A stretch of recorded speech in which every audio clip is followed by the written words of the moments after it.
So we recently found out that basically half of Birkenstock boots are complete bullshit. And so we thought maybe we should check in on Birkenstock's sneakers because I really like their sandals and their clogs, but I hate their boots that have a lot of false advertising and a lot of fake stuff on the outside that makes you think it's great on the inside, but it's just not. So it's time to figure out if Birkenstock's shoes are BS and if they're doing the same things with their shoes to use their good name to sell a bad product to the people that really need them the most. So this is where we usually would go over the history, but I don't want to cover it again because we just covered it in the boot video. So if you haven't seen that, the history is really interesting. It goes back to like the 1700s, and the whole arch support thing was this trend that was started in Europe. So go watch that if you haven't seen it. But since we're doing Arch March compared to Barefoot February, and to me, Birkenstock is probably the most well-known shoe manufacturer that has a really high arch that really emphasizes the anatomical shape of contouring exactly to your foot. And compared to all the other Barefoot Februaries, I really don't mind how wide Birkenstocks are. I feel like they balance the width without being super clownish. And that's one thing that I feel like a lot of the Barefoot shoes struggle with. They go so anatomical and so wide that they just turn a lot of people off. So now let's go over the contenders, starting with the QO500. And this is basically the working man's Birkenstock. They position it for like restaurant workers and people that are on their feet all day, that need support, that need comfort, and they retail for $165. They're made in Portugal, and the way that Birkenstock positions this is the QO500 safety shoe with a removable footbed, offers a firm grip and takes the strain off of your feet, allowing you to stand and move around comfortably at work for many hours, even in demanding environments. Then if we move to the Oswego, this looks like the most normal looking shoe. It looks a lot like a Vans, and usually when that's the case, it has the most BS. And like I mentioned,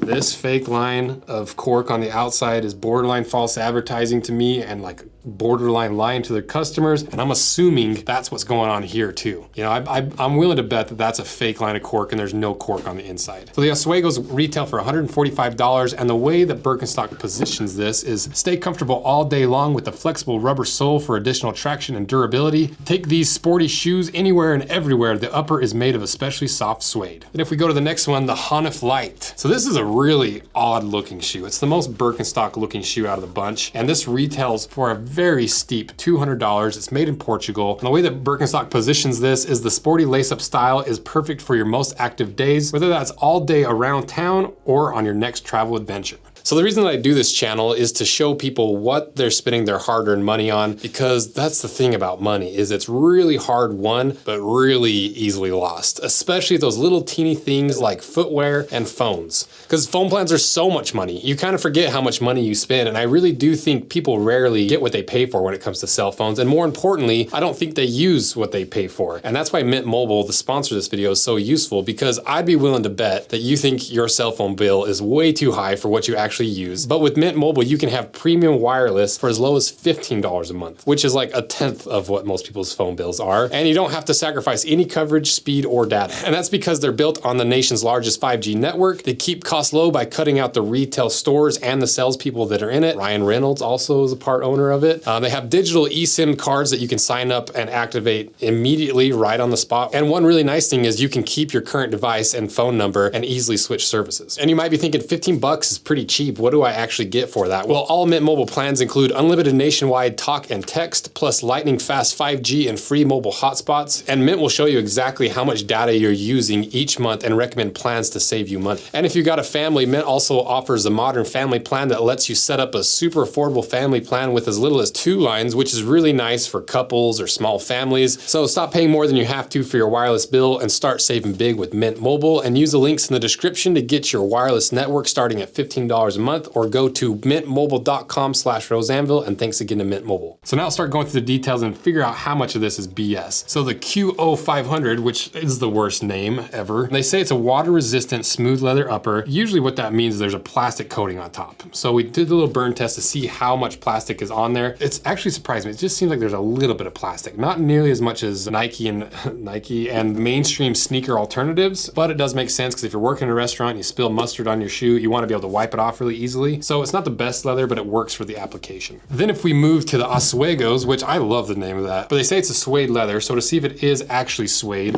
we cut a little section out of it, put the macroscopic lens on it, and there's no grain in there whatsoever. And just in case you don't know, grain is that really smooth portion of the leather cross section that gives it its strength and its smooth texture. So when it's suede, if it's a real suede, suede is an inferior cross section of the leather because there's nothing holding all those loose fibers together. And that's why if you look really closely, they've backed this suede with a fabric. But I was kind of expecting a better leather for this price point, but it's not horrible and it is backed, so not a crazy deal. Then if we look at the Honnef leather, so this is a nubuck leather as well. We put the macro lens on it and it looks like it's a little bit better than the Oswegos just because it's a little bit thicker, maybe it's a little bit closer to that grain, but it still looks like a true suede and it's all perforated. So we did the breathability test to see if these are actual holes that are gonna make it more breathable. And as you can see, not really. They don't really puncture through all the way through the shoe. So it's just the look of a perforated leather without any of the actual benefits of having holes in the upper. So overall, the best leather of the bunch is the Honnefs, then the Oswegos, and then the QO 500 is the worst leather. But that's about the only good thing about the leather on these shoes because each one of these have the exact same lining material that we saw in the boots where it's not real leather, it's not breathable, it's not gonna absorb your sweat, and it's not really durable. It's just made to look like leather and it's very convincing. And it still might have some leather fibers in there, but when we burn it, it stretches and melts and leather does not do that. And so I don't know why Birkenstock seems to go all out on certain products and make them really high quality, but then they just really skimp out on some of the most vital pieces of the shoe, like the heel counter and the lining. To me, that is BS across the board on all three of these shoes. And then if we look at the insoles, you can see there's 3 different insoles on these 3 different shoes. I don't know why they have so many different insoles. This one has a layer of compressed cardboard on the bottom, which I assume is to give it some more rigidity and strength, but I would be afraid it would delaminate and kind of start falling apart. And it does feel like it makes it a little more rigid. And it also has a fake leather on top. So for a work shoe, I don't know why they just didn't put leather. It's gonna absorb the sweat more, it's not gonna stink as much, and it's not gonna wear out as fast. So this was like, out of the 3, the worst insole versus the Oswegos, you got a much better insole. And I would actually prefer this in my work shoe because you have a veg tan leather topped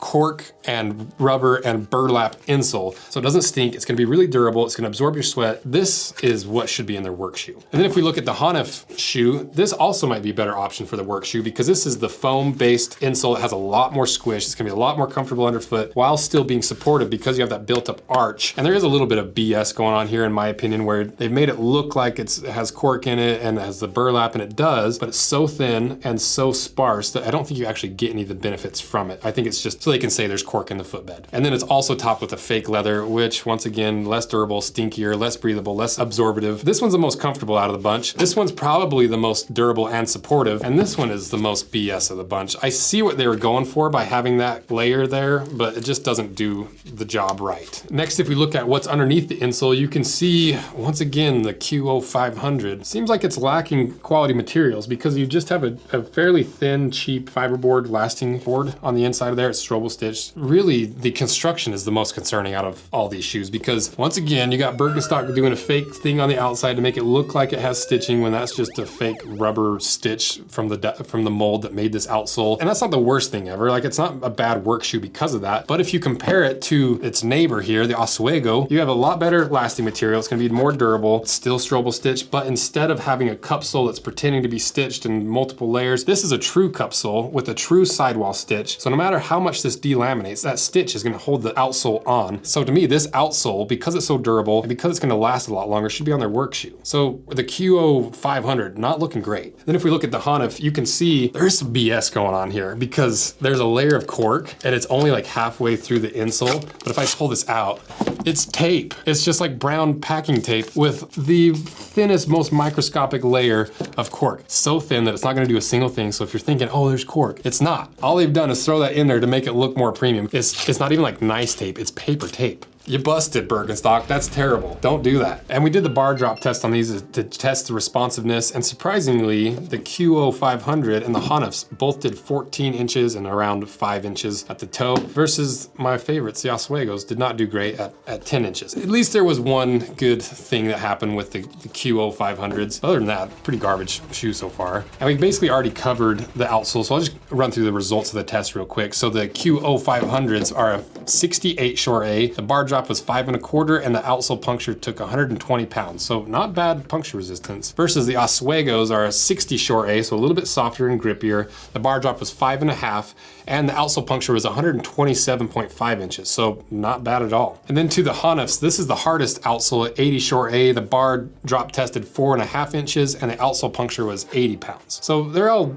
within the same ballpark. You know, obviously this one's a little less puncture resistant, which leads me to suspect that maybe this isn't solid cork all the way through. It might have that sawtooth that we saw in the Birminghams. So let's cut them in half and find out and really see where Birkenstock is hiding their BS.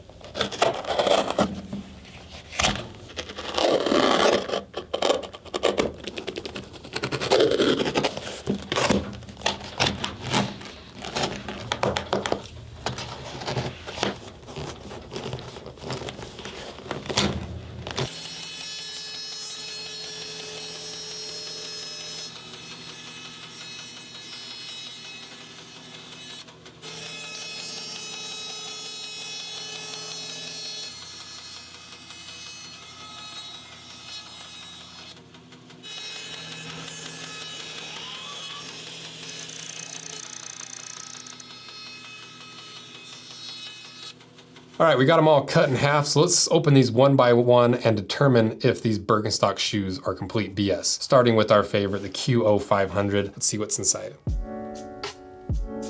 So a whole lot of BS in the QO500. They really should change the name to the BS 5000. It's a lot more fun of a name and a lot more accurate in my opinion, because you literally have what looks like carpet filling, or like that foam underneath the carpet as the filling on the inside of the shoe. A brand that's known for like cork and that's known for these premium materials and premium construction, they put this foam in their shoes that are positioned towards the working man who needs these shoes to rely on. They need the comfort, they need the squish, and they fill it full of junk. And then they do have a composite shank in there, but that thing is useless. You get more rigidity out of the insole than you do that shank. Might as well not be in there. To me, this Birkenstock BS 5000 is up there with the worst offenders of brands using their good name to sell a bad product to the people who are relying on the reputation of Birkenstock to get them through their workday and to spend a good amount of money on a product that they're assuming is made for work when it's really not, because it's just full of BS. So BS 5000 is the new name of this, and I would avoid this boot or this shoe at all costs. Now let's see what's inside the Oswego.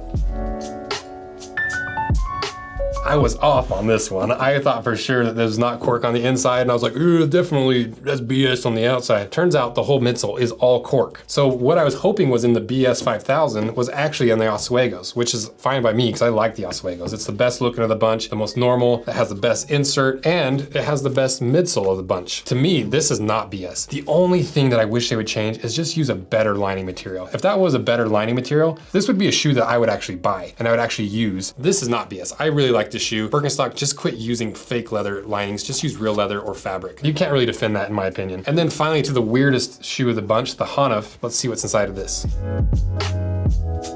So it's exactly what we expected. It has that sawtooth pattern all through the midsole, which the pros are that it gives you a lot more squish. There's gonna be a lot more cushion underfoot, but you lose some of the durability and the form fit that's gonna compress under your foot like we saw in the Oswegos. And my big concern with this, that was less of a concern with the boot version, is these saw teeth are so tall that I really would be concerned that one of those would break off and dislodge and you get a really high spot in your shoe. I'm not sure why they wouldn't just do the whole thing cork. I guess for the comfort, but I would just rather have cork all the way through. It's a Birkenstock. I see what they're doing, but for me, you already have the foam insert that should be topped with leather in my opinion. So why would you need all those saw teeth in there? Extra squish, I guess. Is this BS at the end of the day? No, I don't think it is. I think it's a pretty decent shoe.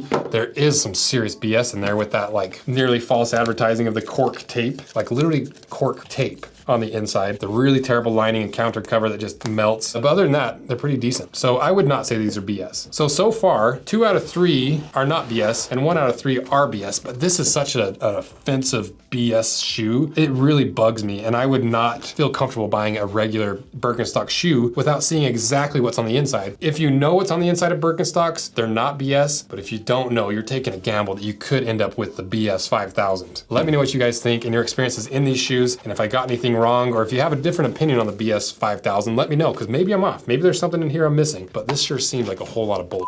So thank you guys so much for everything you do. Go check out the Birkenstock boot video if you haven't seen it. Go check out the Birkenstock hiking boot we did like a year ago that really turned me on to all the BS that Birkenstock has been doing. And if you really want, you can go watch the original Birkenstock sandal cut in half. It was an early days video, not quite as good, so it might be an embarrassing one for you to watch of me, but it's worth watching, I think. So thank you guys for everything. See ya.